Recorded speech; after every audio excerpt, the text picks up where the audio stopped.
Nataka niambie wizara ya elimu na wakuu wote wa serikali, kama hamutakuwa mumetuma capitation yote ya first term including ya grade 10 tukienda mid term ya this term, serikali mjue ya kwamba wazazi wa Kenya ndio wataenda kusomea hizo shule mpaka mtume hiyo pesa. Mimi am not talking so that they respond. I am talking so that they save money. In a country where education costs continue to break families and January feels like a season of financial tears, something bold and deeply emotional has happened in Kiharu.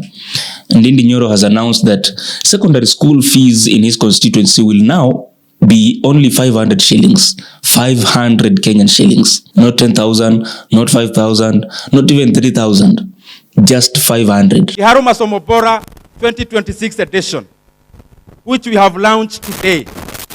Tumesema ya kwamba mwanafunzi yeyote ako grade 10 from 3 and 4 in all the day secondary schools in Kiharu, which are around 65, covering 12,000 learners, that the school fees in Kiharu is only 500 shillings per term. And the learners will take lunch in school from Monday to Saturday. Na sio githeri kila siku.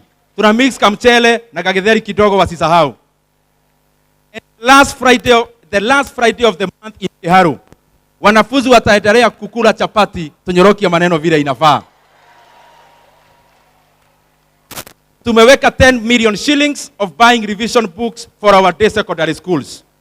Tumeweka 50 million shillings ya kuweka mambo ya infrastructure kama laboratories in our day secondary schools.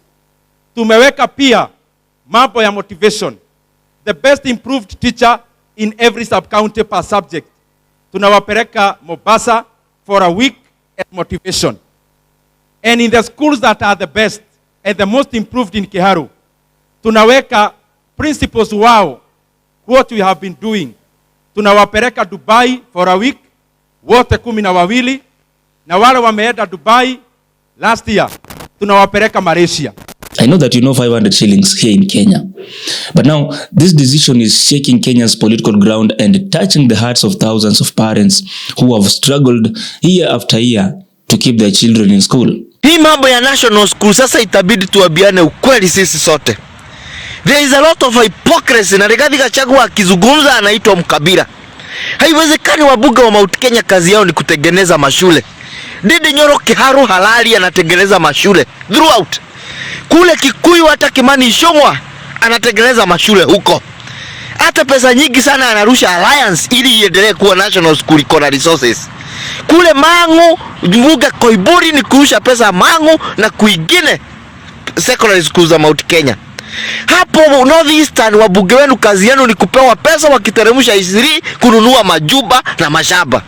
Halafu wakati wa selection watu wanatolewa Northeastern wanaletwa huku Mount Kenya, watu wa Mount Kenya wanatolewa watoto wanapelekwa na huko Kadhonzweni kwa jua ili wasomee huko. Haiwezekani na tutakataa vizuri sana. Haiwezekani wakati Mount Kenya inazungumzia mambo ya shule kuwa zao sisi ni wakabila. Iko wakati Sudi na Madago walikusanya watu kaunti mzima pale Eldoret, wakawapeleka pale Moi University wafukuze Laba na Hiro ambaye alikuwa amefanywa vice chancellor. Wakasema ya kwamba Moi University ni yao, ni ya Mkaleji na iwezi chukua, inaongozwa na Mkisii.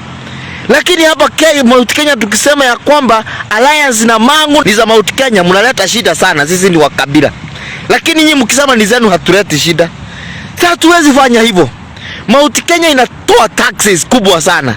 Inawapatia taxes mdevelop kwenu kule Eastern. Ati inaitwa sijui equal revenue sharing. Tunawapatia taxes kutoka mlima na bado hamtengenezi shule, mnatuletea watoto bado wasomee shule zetu ambazo zimejengwa na wabunge wetu.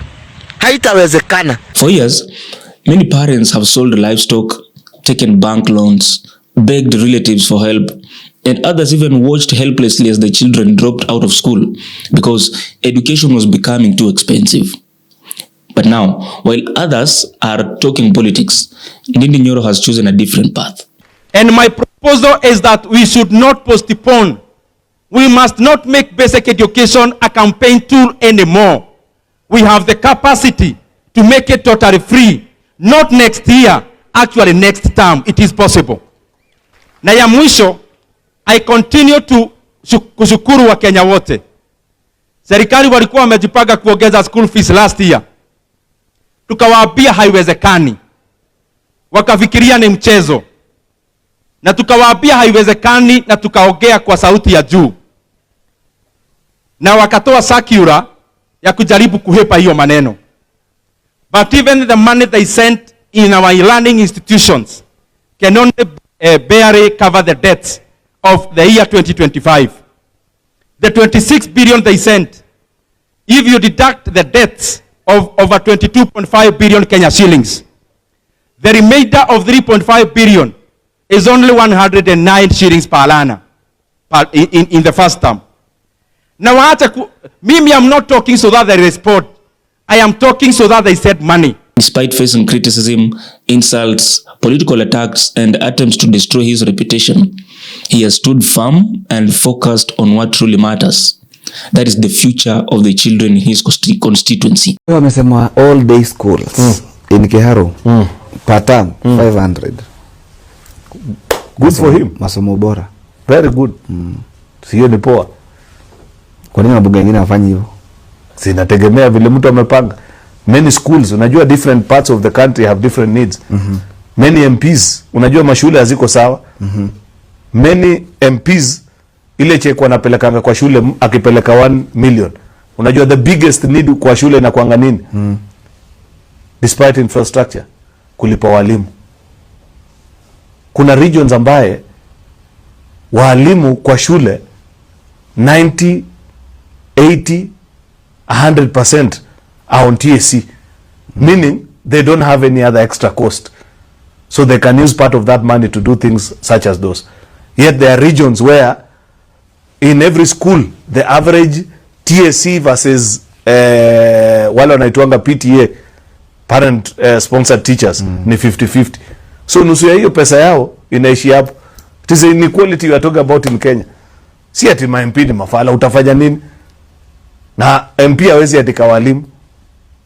So it varies from one region to the other. And across Mount Kenya, leaders like Ndindi Nyoro and Kimani Ichung'wa have used NG-CDF funds to build classrooms, laboratories, desks, and also support bursaries, because they believe that when you build a school, you are not just constructing walls. You are building doctors, you are building engineers, leaders, and future presidents. And meanwhile, critics also argue that leaders in some other regions misuse funds and investments and luxury instead of empowering education. And the contrast right now is loud and clear. Wale wanafunzi wanaenda hizo shule nimesoma grade 10 ambao wameriport ama wako karibu kuriport, uniform yao ya kuingia tunawanunulia free. Na kama sijasoma shule yako sina dhena, it is because hizo shule ziko na population ya chini sana, na tunataka wakuwe na wanafunzi wengi, so that hata katika masomo bora wako na wanafunzi enough wakulipa ile tunahitaji walipe, shule itaweza kurani vile inafaa. And just to wind up, as I said in the other language, the reason why we are doing this in Kiharu today, it is because I believe and I know 100% that Kenya is capable of providing free basic education to all learners in Kenya, and especially starting with senior secondary schools. Na mimi nauliza wale tuko nao katika bunge, na pia our brothers and sisters the governors, we must now bite the bullet. Na mimi, my proposal is as follows. Tunahitaji around 30 billion shillings to make all our day schools totally free, including paying for the lunch program as government. Na mimi na propose CDF tutoe bilioni 10 katika ile budget tuko nayo ya 58 billion shillings. Now, I feel like this move by Ndindi Nyoro is not just politics. It is impact. It means a child who was about to drop out of school will stay in school. It means a single mother who had lost hope now sees light again. It means a struggling father can now breathe without shame. That's why I'm saying that this is leadership with heart, leadership with purpose, and leadership that Kenya desperately needs. But finally, as 2027 approaches, Kenyans are watching, of course, but very closely. They are no longer impressed by loud speeches, endless political drama, or trending insults. What matters now is who truly is changing lives. And today, Ndindi Nyoro has moved beyond political titles to become a symbol of hope, possibility, and education for every struggling child in his constituency. What do you think about it? What is your opinion on Ndindi Nyoro saying that every secondary school will pay 500 Kenyan shillings as school fees per term? My name is Odur Billy. Make sure that you subscribe to Havana Media, like the video, share the link, and of course, make that comment below the video. Until next time, have a good day.